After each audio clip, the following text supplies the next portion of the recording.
Местные жители каждое утро идут на прогулку по лугам и полям, наслаждаются природой и пьют чистую водичку.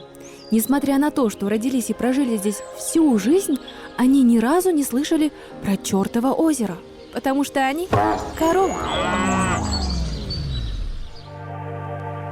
А вот люди передают из уст в уста истории и легенды про это загадочное место, но далеко не каждый дерзнет к нему подойти.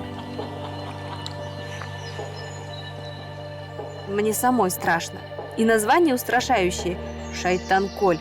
Говорят, там люди исчезают бесследно. Я до сих пор сомневаюсь, стоит ли туда вообще идти. Не зря же народные предания гласят о бродящих чертях, танцующих русалках и призраках.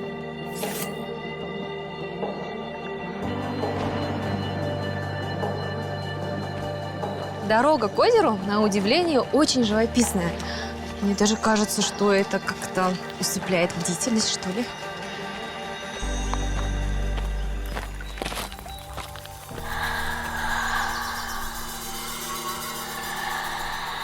Говорят, даже опытные гиды, которые были здесь уже много раз, могут просто сбиться с тропы и потеряться. А еще говорят, озеро не каждому дано найти. Оно откроется лишь человеку доброй души и чистого сердца. Звучит, конечно, как вызов. Как раз проверим.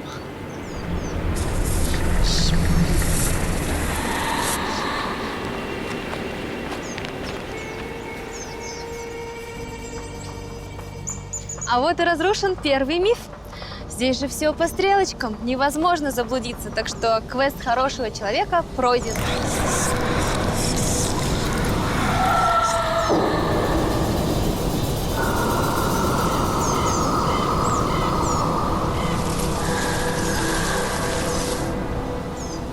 Знаете, я человек мнительный, достаточно трусливый. Даже фильмы ужасов не могу смотреть. Вы слышали? Кажется, там что-то есть. Может, пойдем? Что это было? Мне кажется, нужно отвлечься, иначе так жутко становится.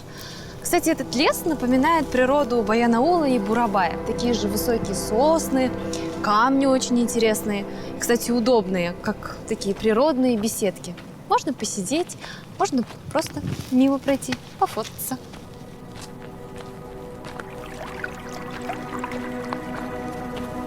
Ну вот, пожалуйста, полюбуйтесь. Ольга плюс Максим, Калель, Даньяр. Никогда не понимала вандалов. Чертово озеро находится на самой вершине горы. И хоть это никем не доказано, но я тоже начинаю склоняться к версии о жерле вулкана.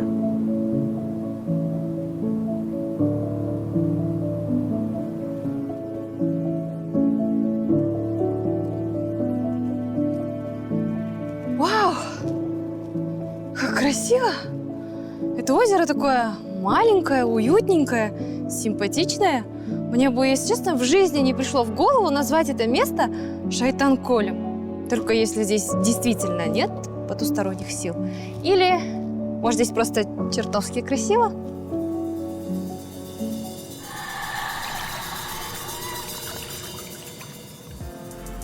Люди семьями поднимаются к озеру. Купаться в озере строго запрещено, будто вода затягивает, и все отважившиеся остаются в нем.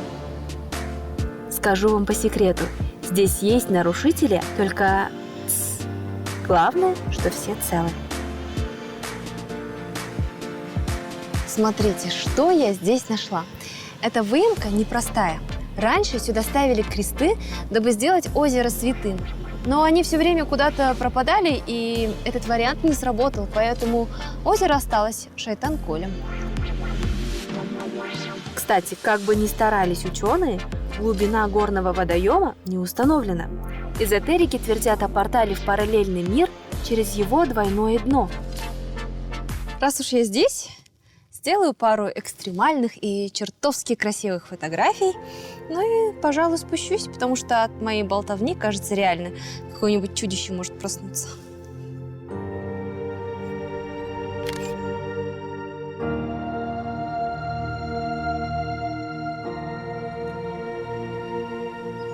мое краткое резюме по Шайтанколю. Итак, любителям пощекотать себе нервишки обязательно стоит сюда прийти.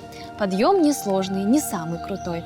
Если вы любите собирать грибы, ягоды, тут все есть. И пикники в лесу – это милое дело, а беседки здесь просто идеальные. Ну и стоит отметить, что костры жечь строго запрещено. Так что давайте беречь лес, любить природу, ну и смотреть Саяхат Тайм.